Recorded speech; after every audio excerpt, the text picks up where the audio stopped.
Welcome to my YouTube channel student academy को स्वागत करुच्ची। जो भत्तार समस्त अपडेट पाइबा चाहते तेल आम चैनल को आज ही सब्सक्राइब करूँ।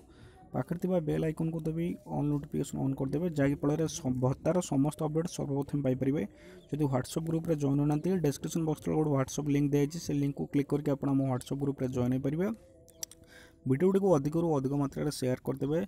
जो वीडियोटी भल लगी था लाइक करदे। जदि भत्तार 3000 भत्तार समस्त अपडेट पाइबा चाहते सर्वप्रथमें ताल आम चैनल को सब्सक्राइब करूँ। देखो सरकार को दिगला दाबीपत्र जो कि 3000 भत्ता सरकार प्रस्तुति ये देखिपे ओडिशा भत्ता प्रदान संघर्ष समिति जो कि डेट ये पड़ी। देखो 10/1/2025 10/1/2025 प्राप्तिशु मान्यवर श्रीजुक्त मोहन चरण माधी जी की मुख्यमंत्री ओडिशा विषय लिखाई बीजेपी निर्वाचन संकल्प पत्र अनुजाई मान्यवर सर्वोच्च न्यायालय WP आपणकर 193/2016 निर्देश अनुजाई समस्त वरिष्ठ नागरिक मानक भत्ता मासिक 3000 टंका पाइबार संपर्क में महाशय निवेदनर अभिप्राय यही कि आम्भे उपरोक्त संघर्ष समिति पक्षर जनाऊँ कि आपणक सरकार निर्वाचन आसिया पूर्व संकल्प पत्र घोषणा अनुजाई समस्त को 3000 टंका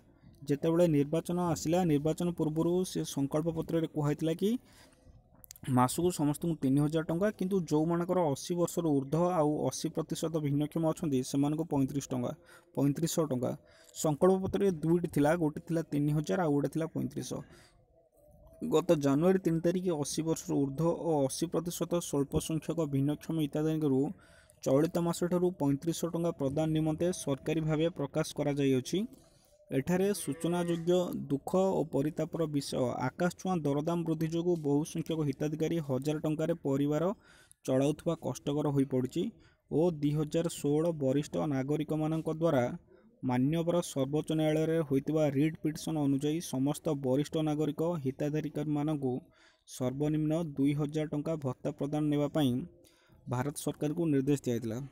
जो देखा जो रिट अच्छी रिट अनुजाई 2000 टंकार भत्ता प्रदान पर भारत सरकार को निर्देश देते किंतु 1000 टंका लेखा दिखाई। बर्तमान दरदाम वृद्धि दृष्टि यह 5000 टंका वृद्धि को होगा जरूरी किंतु बर्तमान जो तुम दरदाम देख तो 5000 टंका हवा निहाती जरूरी।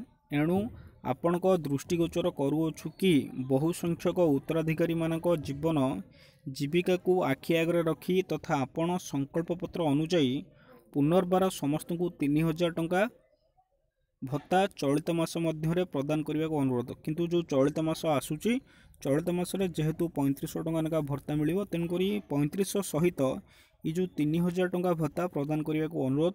जदि यार विलंब कराए भत्ता प्रदान संघर्ष समिति बाध्य होई सारा ओडिशा रे विभिन्न ब्लॉक ठारू आरंभ करी विधानसभा भवन सम्मुख में आंदोलन करने को बाध्य हेबो।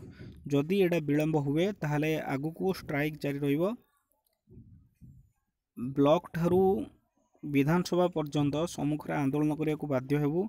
आशा है उपरे मान्यवर मुख्यमंत्री एक जरूरी बैठक जरिया घोषणा कले साधारण हिताधिकारी मानक मन में रही आशा वास्तव में परिणत हो पार। सभापति जी थे आपणकर एठी विद्याधर महांती सभापति अच्छा साधारण संपादक जो अच्छा वैकुंठनाथ साहू जहाँकि यार एककित नकल दिखाई मान्यवर श्रीजुक्त मनोज आहूजा को दिखाई।